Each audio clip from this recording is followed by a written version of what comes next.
Hello there folks, Robin Nichols here with another short video. This time I'm going to show you a little trick to use when you're making selections. In fact, several tips. Now I've been working on a project where I've been selecting loads and loads of these little fobs and medals, as you can see one in the window here, and basically cutting them out so I can put them on a different coloured background. And to do that I need to select either the background or the medal or a combination of both in order to separate the two. So typically my sort of go-to tool here would be the magic wand tool. Now before I start, I'm just going to very simply duplicate this layer. I'm not going to bother with renaming it at all. I'm just giving it a duplicate copy, and I'm making sure that the active layer is the one on the top. I'll take the magic wand tool. This is set to tolerance of 32. And again, what I'm showing you here in Photoshop CC is totally reproducible using Photoshop Elements and indeed any other program that has layers and a tool like the magic wand tool. So one click on this whitish background, you can see I've selected most of this medal here. It's kind of missed a little bit down the bottom. If I just deselect, you can see it's a sort of an irregularity in the background there. So it's not surprisingly, it hasn't actually selected it. And in fact, second click, you can see it's missed out a couple of little buttons, little points down the bottom left, and a couple around the top, around the sort of keyring area at the top where the chain goes through.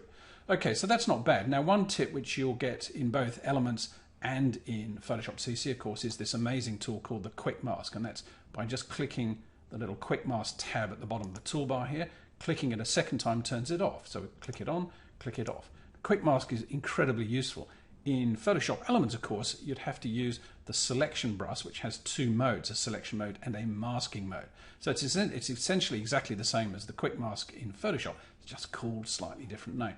But what I really want to show you is this. If I zoom in, you can see there's loads and loads of little bits that I've missed, and you think, well, sometimes if I go and select them by adding to the selection, I can actually clean it up. Let's just try that. It does clean it up quite nicely.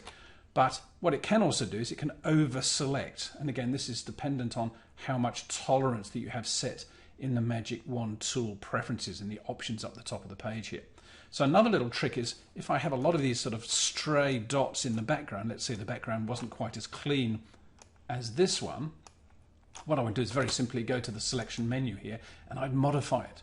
So all these tools, especially the selection tools, can be changed using the options toolbar at the top of the screen here or at the bottom if you're using Photoshop Elements. And this one particularly allows me to modify the shape or the behavior of the selection line. So instead of changing the border or expanding or contracting it, what I'm going to do is I'm going to smooth it out. Now, how much you smooth it out is dependent on essentially the resolution of the image. This is an image from an Olympus OMD camera. It's 45 megabytes, so it's a pretty big image. So I'm thinking I'm going to set that up to maybe 8 pixels. Let's see what it does. Click OK, and then bang, suddenly all those missed pixels, for example, disappear. But what this also does, if I zoom in a little bit closer, is you can see if I just undo, you can see there's lots and lots of stuff around here. It's very messy. It's even right close around the edge here. It's a little bit jiggy-jaggy. It's not nicely drawn. It's not nice and tight against the object. So again, if I go back to the selection menu and choose modify, and I just use this smoothing functionality, and again, let's crank it up to, put it up to 10 pixels and we'll see again. You can see when I click OK, bang, it just disappears, but it actually makes it a much tighter, neater selection around the very object. Now, if you've got little V-shaped inserts, as there is here in this little central part, you can see it does lift it out. Let's zoom into, there we go. So it does, because it's smoothing it out, it does take that out a little bit.